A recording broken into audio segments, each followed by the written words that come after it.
10ประโยคสร้างแรงบันดาลใจ 1. คนที่สำเร็จทางการความบ่พร้อมคนที่บ่สำเร็จมักท่าให้พร้อมก่อนเสมอ 2. ความล้มเหลวคือโอกาสในการเริ่มต้นใหม่เฮ็ดสิ่งเก่าอีกครั้งอย่างเฉลียวฉลาดกว่าเก่า 3. อนาคตของเจ้าขึ้นอยู่กับสิ่งที่เจ้าเฮ็ดในมื้อนี้บ่แม่นมื้ออื่น 4. อัจฉริยะเกิดขึ้นจากแรงบันดาลใจเพียง 1% ส่วนอีก 99% คือการลงมือเฮ็ด 5. อย่าเฝ้ายอมแพ้จุดเริ่มต้นนั้นมักจะยุ่งยากเสมอ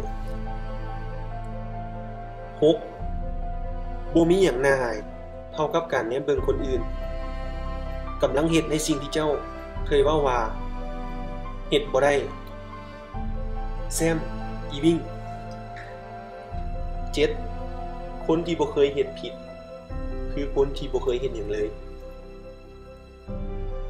8. จงเริ่มต้นจากบอนที่เจ้าอยู่